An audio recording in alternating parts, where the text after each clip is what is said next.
ये सपन जगमोहन जी के संगीत में मैंने गाया था। उसके बाद उषा खन्ना जी ने मुझे कुछ 5-6 गाने गवाए अलग अलग फिल्मों में, मान मर्यादा और कई फिल्मों में। उन्होंने भी मुझे बहुत सपोर्ट किया। और उसके बाद मैं अन्नू मलिक जी के घर बहुत जाता था स्ट्रगलिंग पीरियड में। तब उनके पास भी उतना काम नहीं था, वो भी स्ट्रगल ही कर रहे थे, लेकिन फिर भी काफ़ी मेहनत करते थे वो, भागम दौड़ी उनकी भी थी काफ़ी। तो उनको फिल्म मिली फांसी के बाद, हरमेश मल्होत्रा जी की। उस फांसी के बाद में एक गाना है जो लता जी ने भी गाया है सोलो, और मैंने भी गाया। तो मेरा जो पोर्शन है, मेरा जो गाना है, वो रिकॉर्ड में तो है, फिल्म में नहीं है। पिक्चराइज नहीं हुआ, लेंथ बड़ा हो गया उनका। खैर, बाद में मुझे अचानक खबर मिली कि जल्दी जाओ अन्नू मलिक के यहाँ, तुम्हारी रिहर्सल है, आज शाम को रिकॉर्डिंग है। और मैं गया तो मालूम हुआ कि भाई आप अमिताभ बच्चन जी के लिए गा रहे हो मर्द फिल्म में टाइटल सॉन्ग। तो मैं तो क्या बताऊं, खुशी की मेरी इंतहा नहीं थी। एक स्ट्रगलर के लिए तो ये बहुत बड़ी बात होती है। यस, उस वक्त क्या, आज भी अमित जी इज अमित जी। अमित जी की जगह कोई नहीं ले सकता, कोई कितना भी बड़ा हो जाए, लेकिन वो जगह, वो बहुत बड़ी जगह है, वो लेजेंड है। उनकी आंखें, उनकी मुस्कुराहट, उनकी चाल ढाल, उनकी आवाज़, उनकी एक्टिंग, कोई मिसाल नहीं है, नो कंपैरिजन। वो हमेशा लेजेंड ही रहेंगे, हमेशा अमित जी रहेंगे। जिस तरह दिलीप साहब की जो जगह, दिलीप कुमार जी, उसी तरह अमित जी की एक जगह, बहुत बड़ी जगह है। वो सिंहासन पे बैठे हैं। वो आपको बुलाया स्टूडियो में? मुझे बुलाया, स्टूडियो में नहीं, घर पे बुलाया, रिहर्सल करवाया, बोला 4 बजे पहुंच जाए स्टूडियो। मैं गया तो वहाँ अच्छा खासा मजमा था, बहुत बड़ी टोली थी वहाँ पे। मनमोहन देसाई जी थे प्रोड्यूसर डायरेक्टर, शम्मी कपूर जी आए थे, और अमित जी भी आए थे। बड़ा हंगामा था। लाइव रिकॉर्डिंग होती थी पहले। लाइव रिकॉर्डिंग में एक बात अच्छी होती थी कि 70, 80 या 100 म्यूजिशियन होते थे, कोरस वाले होते थे। ये जो म्यूजिशियन यहाँ बजाते थे, वही कहीं और भी बजाते थे, यहाँ से उठ के कहीं और गए।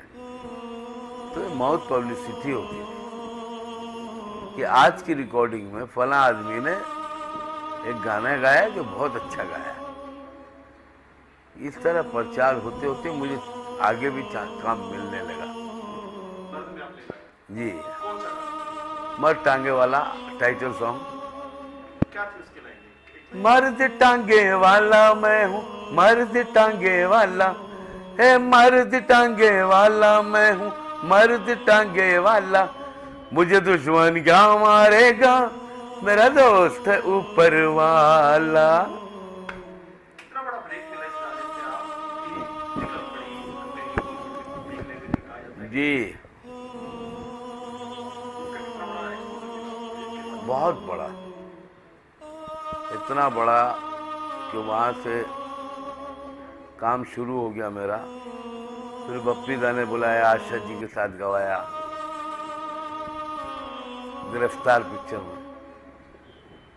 फिर उसके बाद राजेश रोशन जी ने बुलाया, राकेश रोशन जी की फिल्म खुद गर्ल्स में गवाया। कौन सा गाना? वो जो गाना, मैं से मीना से न साकी से। ये गाना काफी हिट हुआ है, तो लोग शायद बहुत कम लोगों को इस चीज का आइडिया है। क्या नहीं लाइनें थी आपसे? एक लाइन नहीं, लोगों को बहुत आइडिया है, गाना बहुत पॉपुलर ये है। गाना आपसे हम एक लाइन गुनगुनाना चाहेंगे जो रियल एक्चुअल आवाज है। मैं से मीना से न साकी से, मैं से मीना से न साकी से, न पैमाने से दिल बहलता है मेरा, आपके आ जाने से, आपके आ जाने से, आपके आ जाने से, आपके आ जाने से, आपके आ जाने से। तो एक के बाद एक फिल्में आपको मिलती गई। जी हाँ, और मैं आपको बताऊं एक बात कि ठीक है, आज सोशल मीडिया है, लोगों को फेस वैल्यू मिलती है टीवी में आने से। टीवी में कहीं पे कोई जज बन रहा है, कहीं पे कोई कुछ स्पेशल सेलिब्रिटी बन के जा रहा है। मुझे लोग नहीं बुलाते हैं, शायद समझते होंगे कि ये उस काबिल नहीं है, लेकिन ये लोगों की बदनसीबी है, उनकी बेवकूफ़ी है। कोई आदमी अगर किसी काबिल नहीं होता तो वो आदमी नौशाद साहब, खयाम साहब, रवि साहब, शंकर जयकिशन, ओपी नियर, लक्ष्मीकांत प्यारेलाल, आर.डी. बर्मन, कल्याण जी आनंद जी, राजेश रोशन, अन्नू मलिक, बप्पी लाहिरी और न जाने कितने संगीतकारों के साथ जो काम किया लाइन से। तो अगर आप में काबिलियत नहीं है तो आपको कोई पागल ही होगा जो बुलाएगा। तो मुझे ये लोग जो बुलवाते रहे, गाना गवाते रहे, गवा के एक से एक हिट गाने गवाए, एक से एक अनकॉमन गाने गवाए, बहुत ही मुश्किल गाने गवाए। इसमें हर स्टार की लाइफलाइन जाना जाएगा। संतोष आज अगर लाइफलाइन बोला जाए, ला? एक आर्टिस्ट की अगर बोला जाए लाइफलाइन, जी, कि ये गाना जो है इस देश की जिंदगी बदलती है। अरे साहब आपको बताऊं, मेरे ऐसे थे गाने जो अमर हैं। चाय लाना, एडिट कर लेंगे ना? नहीं चलेगा सर, चाय वाले को मैं उपवास है। तो इसमें अगर बात करें, हर गाना आपका एक हीरो की जिंदगी से चढ़ाव में आपका सहयोग या बोल सकते हैं। आप जो कहना चाह रहे हो मैं समझ गया हूँ। मेरे बहुत सारे गाने हैं, जो गाने क्या है वो माइलस्टोन है। AGOG तो अनिल कपूर। यस, अनिल जी की लाइफ का बेस्ट सुपर हिट सॉन्ग है और मेरी जिंदगी का भी सबसे सुपर हिट गाना है। और गोविंदा, सुन लीजिए, आगे बोलने दीजिए। गोविंदा जी की जिंदगी का जो बेस्ट सुपर हिट सॉन्ग है वो मैसे मीना से, दिल बहलता है मेरा आपके आ जाने से, वो भी मेरा सुपर हिट सॉन्ग है। कर्मा फिल्म में गाना है, हर कर्म अपना करेंगे ऐ वतन तेरे लिए। कभी भी 100 साल तक, पता नहीं कितने साल तक, जब भी ये 15 अगस्त और 26 जनवरी मनाया जाएगा, ये गाना बजता रहेगा। ये भी मेरा गाया हुआ। नहीं सर, आप इस चीज को रोकना चाहेंगे, बोलना चाहेंगे कि चढ़ते सूरज को सलाम है। आज मोहम्मद अली जिन्ना एक बार से लेके बड़ी पार्टी से लेके विदेशों तक चलता है, लेकिन जो क्रेडिट मिलना चाहिए वो मिलता नहीं है। मतलब 100 साल में भी आपको, मुझे याद है आपने पहले भी बोला था कि 100 साल इंडस्ट्री के हो गए, लेकिन हमने इन्वाइट भी नहीं किया गया। कहीं ना कहीं आप नाराज है। पवन जी, नाराज नहीं, मैं दुखी हूँ। सुनिए, मैं किसी से क्या नाराज हूँ, ये इंडस्ट्री हमारी फैमिली है, ये मेरा घर है, यहीं से मुझे मान सम्मान मिला है, रोजी रोटी मिली है। इस इंडस्ट्री में मैंने काम किया और बहुत बड़ी बड़ी हस्तियों के साथ काम किया। मैं बहुत सारे लोगों का फेवरेट रहा।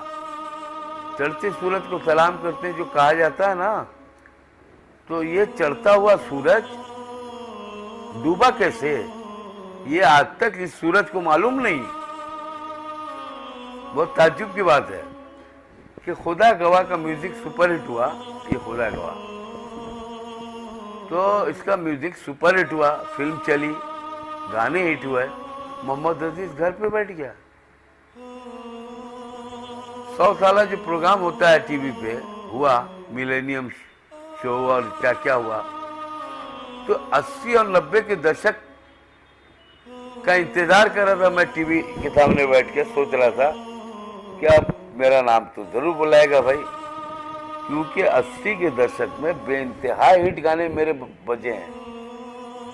मैक्सिमम मेरे सुपर हिट गाने हैं, चाहे वो राम लखन हो, चाहे वो खुदगर्ज हो, चाहे वो नगीना हो, चाहे वो क्या क्या बोलूं, अमृत हो। इस तरह बहुत सारी हिट फिल्मों के गाने हैं और हिट गाने हैं। उन गानों का जिक्र ही नहीं आया, मोहम्मद अजीज का कहीं नाम ही नहीं आया। अभी तो ये तो नहीं कहना चाहिए सर, समय के अनुसार सब बदल रहा है, लेकिन आज भी वो गाने सदाबहार हैं, ऐसा नहीं है साइड होते हैं गाने, ये नहीं कह सकते। नहीं, गाने हिट हैं। आपको पता है, कभी कभार टीवी में ये भी मैं देखता हूँ कि अगर डुएट सॉन्ग है कविता जी के साथ या अनुराधा जी के साथ या लता जी के साथ, उनका पोर्शन बजा, मेरे पोर्शन के टाइम पे वो कट होके दूसरी बात होती है। ये इसका रीजन मुझे समझ में नहीं आया, क्या वजह है। जिस आदमी ने कभी जिंदगी में किसी प्रोड्यूसर से झगड़ा नहीं किया, किसी डायरेक्टर से बदतमीजी नहीं की, किसी एक्टर के पास बहुत ज्यादा घुसा नहीं, चमचागिरी नहीं किया। अब इसको कुछ भी समझे आदमी, मैंने खुशामद जिंदगी में किसी की नहीं की, लेकिन किसी की बेइज्जती भी नहीं की। मैं बहुत चुपचाप मुंह बंद करके काम करता रहा। मेरे हाथ में जो भी चेक्स आते थे वो मैं लेता था, घर चला जाता। कितनी बार चेक्स बाउंस हो जाते थे बड़े बड़े लोगों के। ये सारी बातें, लेकिन कम से कम एप्रिसिएशन। आप मेरा इंटरव्यू ले रहे हैं, आपके सवालात कैसे हैं, आप किस तरह पूछ रहे हैं, आपका स्वभाव कैसा है, इसका डिस्कशन तो होना चाहिए ना। इंटरव्यू के बाद मुझे तो बोलना चाहिए इंसानियत के नाते, पवन जी आपने मेरा इंटरव्यू बहुत अच्छा किया, आपके सवालात बहुत अच्छे थे। उसी तरह कि आपके घर में गया, आपने मुझे खाना खिलाया, दाल अच्छी बनी, मटन अच्छा बना, खाना अच्छा बना, सब्जी अच्छी बनी। बोलने से खिलाने वाले को अच्छा लगता है। तो मैं गाना गाता हूँ, मुझे क्या चाहिए, अप्रिसिएशन। मेरा नाम ही, मेरी चर्चा ही कहीं नहीं हो तो दुख होता है। क्या रे, इतना बड़ा बड़ा हिट देने वाला इंसान, उसका नाम नहीं आता। आज किसी अवार्ड फंक्शन में मुझे इनवाइट नहीं करते हैं।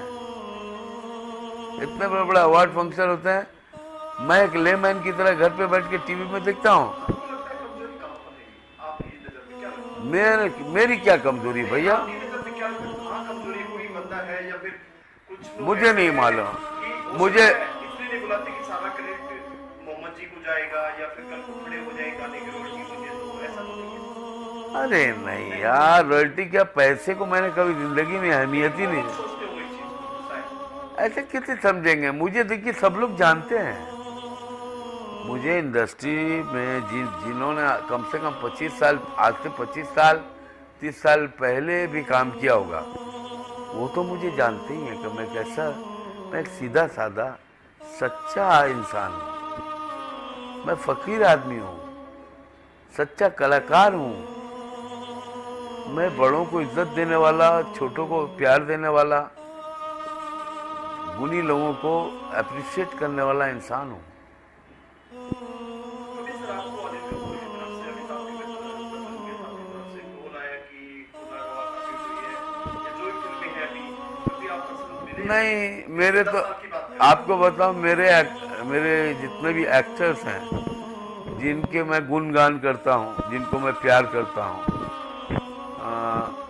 बहुत प्यार करता हूँ। ये सारे जो पुराने लोग, जिन लोगों के लिए मैंने गाया, मिठुन दा, हम तुम्हें इतना प्यार करेंगे, बहुत गाने हैं, बहुत गाने हैं। मिठुन दा के लिए मैंने बहुत गाने गाए हैं।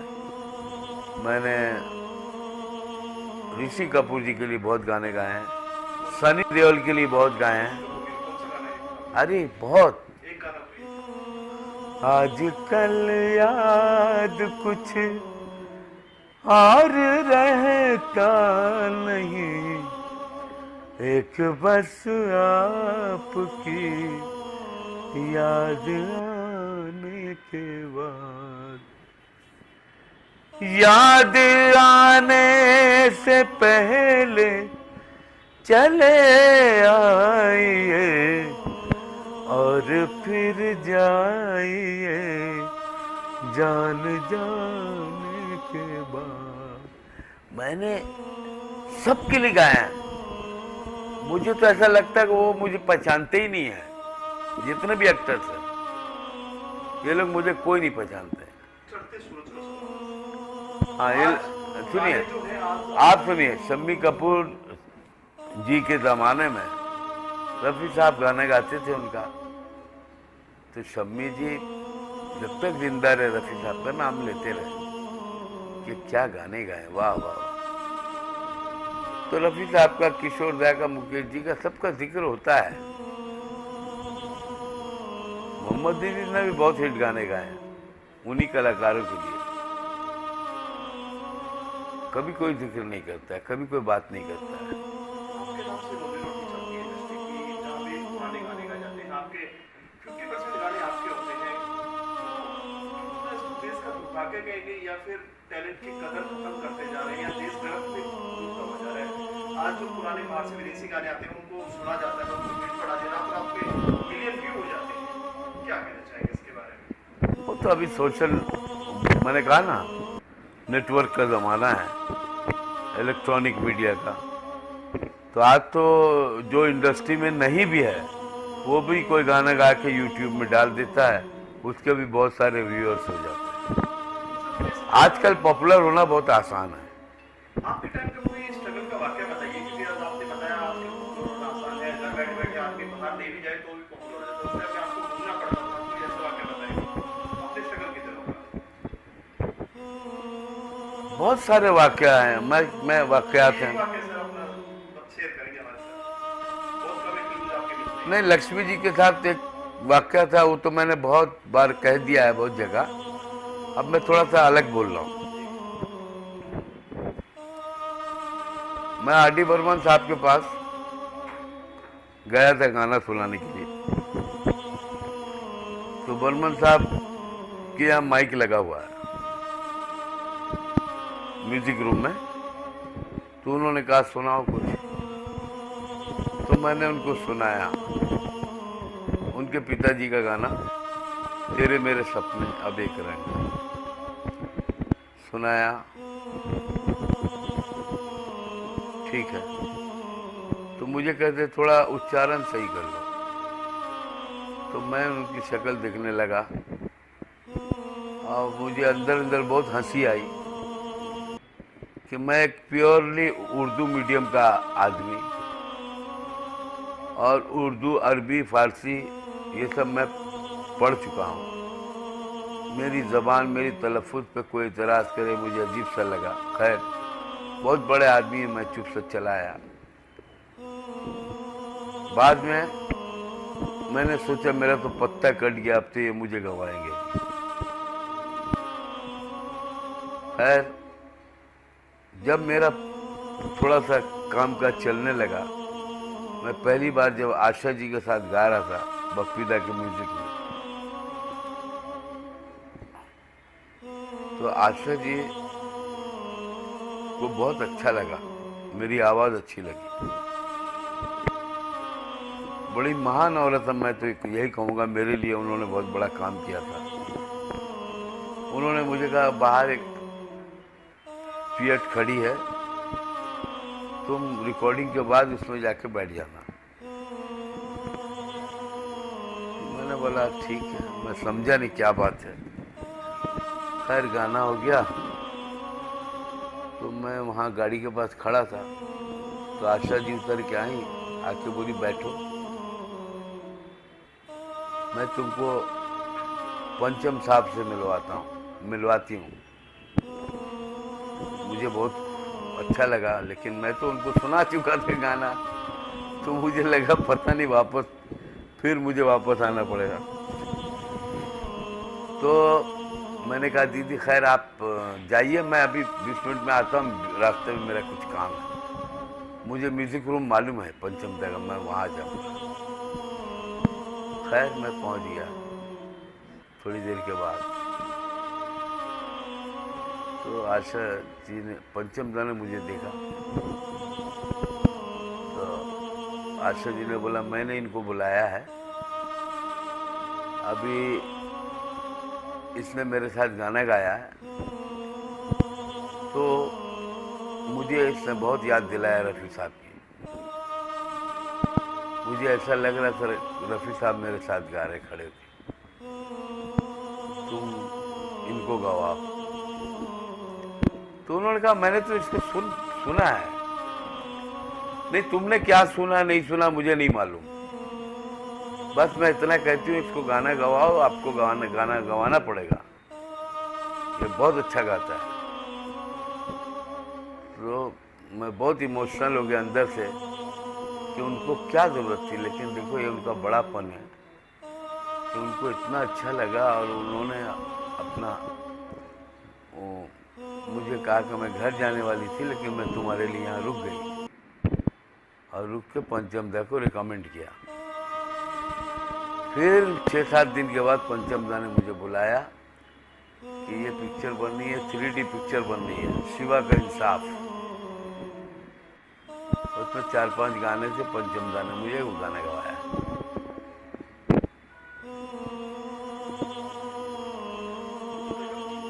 बात करें, पहला कौन सा माउंट था जो आपकी लाइफ में रहा कि वो भूलने से नहीं भूलता?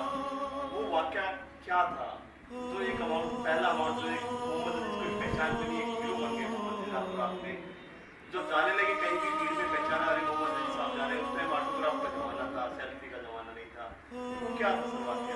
घूम घूम के रोड पर चलना, जाके स्टूडियो में घूमना, कभी ऐसा लगा कि छोड़ के वापस आ जाए, बड़ी मुश्किल जिंदगी है, या फिर कभी बने? तो वो वाकया बताइए सर, पहला अमाउंट क्या था, कौन सा था जो आपकी लाइफ में? नहीं, दिल में देखिए कई बार ख्याल आया कि कहीं मैं बेकार वक्त बर्बाद तो नहीं कर रहा हूँ। फिर मैं सोचता था अगर मैं वापस चला भी जाऊँ वहाँ जाके करूँगा क्या, और तो कुछ नहीं, गाना ही गाना है। कब निराश हुए आप? 83 के पीरियड में ही क्या? यही जाता था, कुछ होता नहीं था, लोगों से मिलता था तो सब मुझे पहचान गए थे, तो कोई मुझे भगाता नहीं था, लेकिन मैं बैठा रहता था चुपचाप। फिर लोगों की बातें सुनता था, रनिंग सिंगर सब आते थे, रिहर्सल करते थे, चले जाते थे गपशप हंसी मजाक करके, और मैं चुपचाप बैठा रहता था, अनजान आदमी। ये और पहला गाना पहली जो बड़ी पिक्चर मिली मुझे, मर्द, उससे मेरा बड़ा उत्साह बढ़ा, बड़ी हिम्मत मिली मुझे, क्योंकि स्टूडियो में ही मुझे इतनी वाहवा मिल गई, इतने सारे म्यूजिशियन, सारे लोग वाह वाह वाह वाह हो गया। और मर्द का ये गाना गाते ही 20-25 दिन के बाद फिर दूसरा गाना भी मर्द में गाया मैंने, तंबू, हम तो तंबू में बम्बू लगाए बैठे। तो इस तरह चल पड़ा, बहुत बड़ा चेंज आया, बहुत बड़ा चेंज। मैंने घर लिया, मैंने गाड़ी ली, शान से, जो पहले जो शर्मा के जाता था कलकत्ता माँ बाप से मिलने के लिए, दोस्तों से मिलने के लिए, तो मेरे दिल में एक सवाल रहता था कि सब के सब मुझसे यही सवाल करेंगे, क्या हो रहा है, क्या कर रहे हो, कुछ नहीं हो रहा तो वापस आ जाओ, ये पहले होता था। नहीं, मर्द के बाद भी, मर्द के बाद भी ये होने लगा। आपको याद होगा हमारे यहाँ बहुत सारे हिंदी पेपर्स, मायापुरी, फला फला, है ना, बहुत सारे हिंदी पेपर्स, फिल्मी पेपर्स, पहले एक फिल्म वीकली भी आती थी, स्क्रीन आती थी, हाँ, तो लोग पढ़ते थे। तो मुझसे जो मेरे आसपास मोहल्ले में जो लोग कभी मेरे साथ खेलते थे, उनमें कुछ लोग ऐसे थे जो खुश हुए थे बहुत, कुछ लोग ऐसे थे प्रचार करने लगे अरे ये गाने तो वो शब्बीर कुमार के लिए गा रहा है। तो बड़ा आपके सुख से भी दुखी थे, हाँ आपके सुख से भी दुखी थे। हाँ, कि शब्बीर ये जो गाने गा रहा है अभी, ये शब्बीर कुमार के लिए डबिंग कर रहा है। ये शब्बीर कुमार को टाइम नहीं है गाने के लिए, इसलिए ये डबिंग कर रहा है। बाद में ये शब्बीर कुमार गाएंगे। इसके बाद कितने आपको जो विदेशों में आपके शो होने लगे, आपके पास टाइम नहीं होता था। बहुत दब की इंतहा थी, आज भी है। आप कभी पवन जी मेरे साथ चलिए किसी प्रोग्राम में, चाहे यूपी हो, बिहार हो, दिल्ली हो, गुजरात हो, बंगाल हो, उड़ीसा हो, तो आप जाएंगे तो आप देखेंगे कि मेरे चाहने वाले किस तरह मुझे प्यार करते हैं, बेइंतहा प्यार करते हैं। मैं बहुत प्यार करता हूं उनसे, मेरे चाहने वालों से, क्योंकि उनका बड़ा प्यार भी मिला मुझे। उन पर कोई असर नहीं हुआ फिल्म इंडस्ट्री का। फिल्म इंडस्ट्री का जो स्वभाव मेरे साथ रहा कि मुझे जो आज काम नहीं देते हैं या नहीं बुलाते हैं, लेकिन उन पर कोई बुरा असर नहीं पड़ा। उन पर, उनके दिमाग में आज भी मैं वही मोहम्मद अजीज हूँ। वो मेरे गाने आज भी सुनते हैं, आज भी उसी तरह तारीफ करते हैं, उसी तरह मुझे प्यार करते हैं। सर कहीं ना कहीं आपने हर स्टार की एक ऐसी जिंदगी बदल दी। आपने उनकी लाइफ के संतोष, पहला गाना, थोड़ा चाय पिला ना हमको यार। पहला गाना आपने गाया उनकी लाइफ का, हाँ। तो एक पहचान बनी। अनिल कपूर के लिए इजी हो जी, हर कर्म अपना करेंगे, एक से एक फिल्में थी। तो वो जो फिल्में थी है, मैं से मीना सेना साकी से अभी हाल ही में गाना वायरल हुआ, लेकिन लोगों को ये नहीं पता इसके पीछे की सच क्या है। जिसने गाना गाया वो शख्स कौन है, गोविंदा जी को जानते हैं। कभी आपको कॉल आया पीछे से कि नहीं आया। ये सुनना चाह रहे हैं आप? ये प्रोफेसर साहब ने डांस किया, उन्होंने भी यही सोच के डांस किया कि मैं गोविंदा के गाने पे डांस कर रहा हूँ, गोविंदा के गाने पे डांस कर रहा हूँ प्रोफेसर साहब। ठीक है, गाना गाया किसने उसकी चर्चा नहीं है। किसी भी रियल शो में, चैनल्स पे लोगों ने दबा के पैसा कमाया डिजिटल सिनेमा ने, लेकिन किसी ने एक बार भी आपका जिक्र नहीं किया कि मोहम्मद अजीज को स्टेज पर बुलाया जाए कि जो उन्होंने गाना, रियल गाना गाया था, असली आवाज जिसकी है। कभी आपको कोई बोला है? नहीं आया, नहीं है। ये इसी बात का तो रोना है, इसी बात का दुख है। आपको शायद इंतजार था कोई याद करेगा। मुझे लगा था कि कम से कम इतना प्रचार हो गया, ये आदमी एक लेमैन आदमी, शौकिया डांस करने वाला आदमी, वो इतना पॉपुलर हो गया, और जिसके गाने पे हुआ है उसका कोई जिक्र ही नहीं है। आजकल तो फिल्में आ रही हैं, 90 और 90 और सब दोबारा आ गया है। तो आपको क्या लगता है जी, अगर बात करें कभी आजकल 90 का दशक दोबारा आ गया है, कहीं ना कहीं आपके गाने चुरा के रिमिक्स पे वही गाने 50 फिल्मों में 60% फिल्मों में यूज किए जा रहे हैं, तो क्या उसका रॉयल्टी आपको मिलता है या आपका हक बनता है कि आपको मिलना चाहिए? कितना दुख होता है आपको? नहीं, रॉयल्टी के लिए तो देखिए कोशिश जारी है। हमारी कमेटी बनी है, एसोसिएशन इसरा, उस पर लोग काम कर रहे हैं। हमारी इंडस्ट्री के जो अच्छे बड़े सिंगर्स लोग हैं वो भी इसमें शामिल हैं, और अपना संजय टंडन जी लगे हुए हैं। कोशिश जारी है, कहाँ तक कामयाबी होगी मुझे नहीं पता। अभी तक ऐसा कुछ बड़ा कुछ नहीं हुआ है फैसला। 4 साल 5 साल हो गए। बहरहाल कोशिश होने दीजिए, अच्छी बात है। लेकिन हाँ, कलाकारों को रॉयल्टी मिलनी चाहिए हर हाल में। गायक को हाथ में कुछ पैसे पकड़ा दिए गए, उससे तो जिंदगी नहीं चल सकती। उस टाइम सर आपको एक कलाकार को ये सब नॉलेज नहीं थी, क्या राइट्स होते हैं, क्या कॉपीराइट होता है। आपको अमाउंट देख के आपको बाहर कर दिया जाता था, अमाउंट को गाना गाया खत्म। नहीं, वो चीज आज जो है, हाँ, उस चीज को अगर देखा जाए तो बहुत सारी कंपनियां हैं जो आपके बदौलत आज भी जिंदा है। आप ये नहीं कहते आपने उसको जिंदा रखा, लेकिन कहीं ना कहीं थोड़ा बहुत देना चाहिए अगर आपके गाने रिमिक्स बनाया जाता है। प्रोड्यूसर के साथ नहीं, हमारे गानों से तो उनको फायदा होता है, लेकिन सिंगर को नहीं होता है। सिंगर को कोई फायदा नहीं। सिंगर को क्या फायदा है? तो ये गाना आपने गाया है, कहीं ना कहीं आपका भी थोड़ा बहुत तो हक बनता है। हाँ, बनता तो है, लेकिन क्या किया जाए, जिसकी लाठी उसी की भैंस।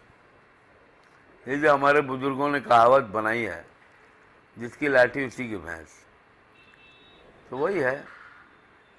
आज जो सिंगर्स हैं ना, आज जो हिट हो गए हैं सिंगर्स आज के दौर में, उनको प्रॉब्लम नहीं है, क्योंकि उनको शोज में बहुत बहुत बड़ा अमाउंट मिलता है। एक शो में 12 लाख, 15 लाख, 20 लाख, 50 लाख, 1 करोड़, 2 करोड़, 3 करोड़ भी मिलने लग गया है।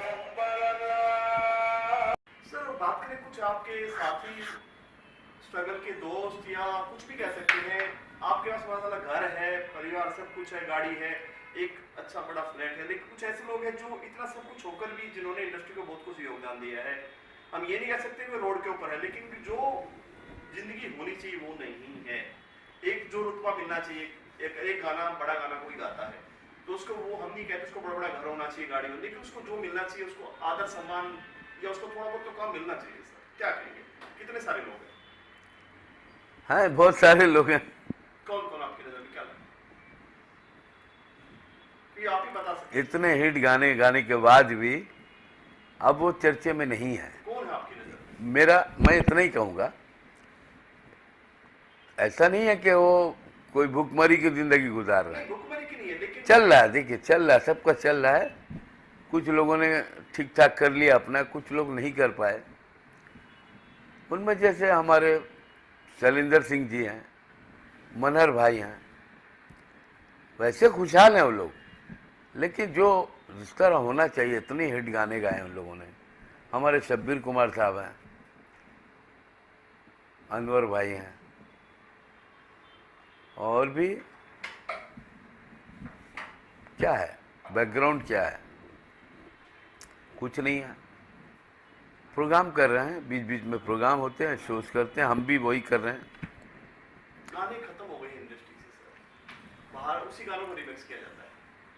इससे बेहतर आप ही बता सकते हैं क्या हो सकता है? नहीं, मुझे पता नहीं। मैं गाने देखिए, जो है, मैं गानों की ही भाई तर्ज सुनिए, बनाई जाती है। मैं कोई कंट्रोवर्सी में पड़ना, कंट्रोवर्सी नहीं कह रहे सर, किसी की गलत हम किसी के बारे में मैं किसी को, देखिए नहीं, मतलब पुरानी गानों बात को- सुनिए, मैंने बहुत कामयाब जिंदगी देखी है। जी अब मैं किसी के खिलाफ कोई बात करूंगा, लोग यही समझेंगे ये फ्रस्ट्रेशन में बक रहा है, और मुझे कोई फ्रस्ट्रेशन नहीं है। आज तक आपका कोई कंट्रोवर्सी नहीं, देखा है ना, कभी आप सामने- मैं चाहता भी नहीं हूँ, मैं बिल्कुल परहेज करता हूँ। क्या अभी जो लोग काम कर रहे हैं वो सब मुझसे जूनियर हैं, और मैं किसी जूनियर के सामने अपनी इमेज खराब नहीं करना चाहता, कोई ऐसी बात करके कि उनको दुख पहुंचे और वो मुझे गाली दें। लेकिन हाँ, मैं इंडस्ट्री से एक बात तो ज़रूर एक्सपेक्ट करूँगा कि अच्छे गाने बनाएं, ज़रूर अच्छे गाने बनने चाहिए। हर वक्त कुछ पेपी सॉन्ग से नहीं चलेगा, कुछ अच्छे मेलोडियस गाने भी बनने चाहिए, अच्छी शायरी होनी चाहिए।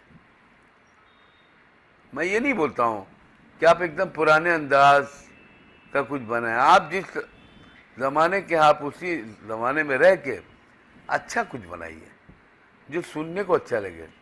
मैं भी तो कलाकार हूँ भाई, और मैं इंसान हूँ, मैं कान बंद करके तो नहीं रह सकता हूँ, मुझे भी गाना सुनना है, मुझे भी अच्छे गाने सुनाओ यार। मोहम्मद अली अगर सिंगर नहीं होते तो क्या होता?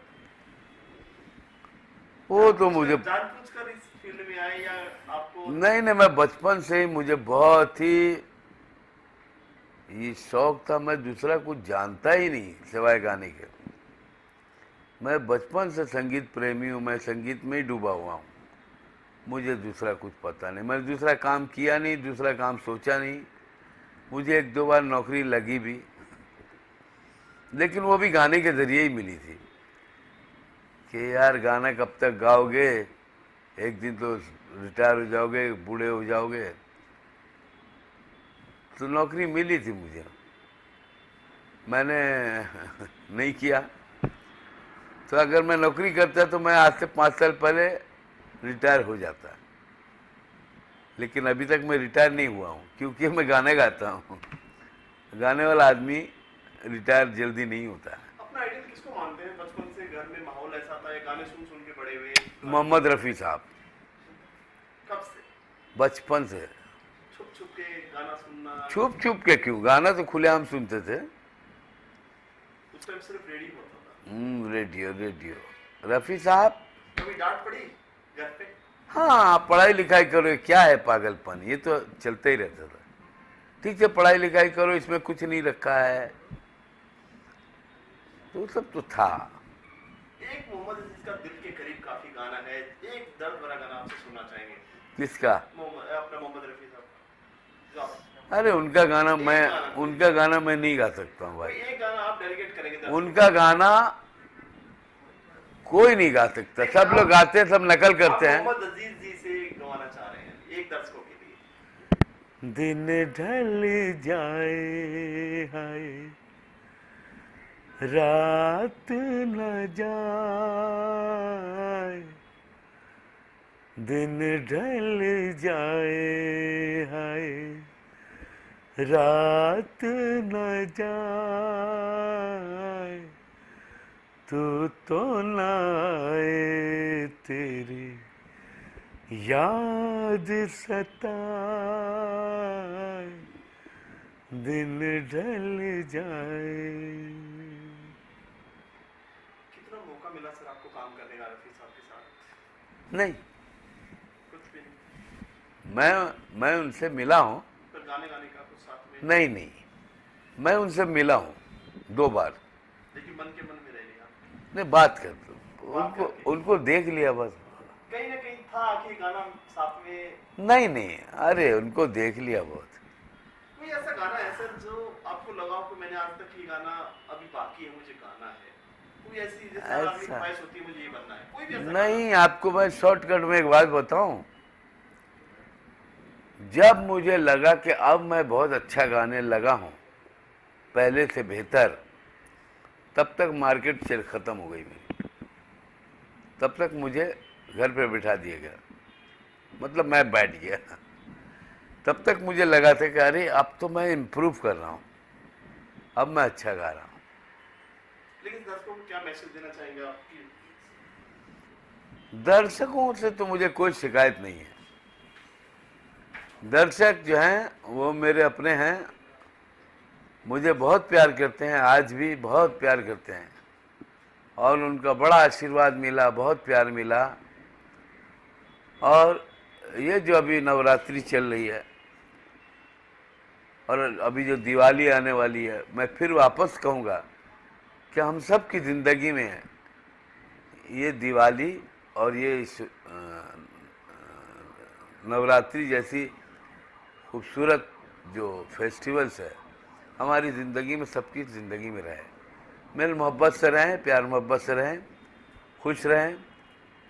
हर रात दिवाली, हर दिन ईद जैसी खुशी हो, और मोहब्बत से रहें, सब प्यार से रहें।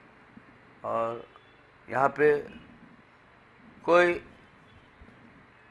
किसी तरह की वो क्या कहते हैं उसे, कोई ऐसी फीलिंग नहीं रहे। नहीं, आपस में चाहे हिंदू, मुसलमान, सिख, ईसाई, सब हम लोग प्यार मोहब्बत से रहें, मोहब्बत से रहें। ये हमारा देश जो है हिंदुस्तान, वो हमेशा सबको अपने कलेजे से लगा के ही रखा है, और ये हमारा देश है, हम सब का देश है। हम लोग यहाँ पे सब अच्छी तरह रहें, खुशहाली से रहें। ऑल द बेस्ट, खुदा हाफिज़।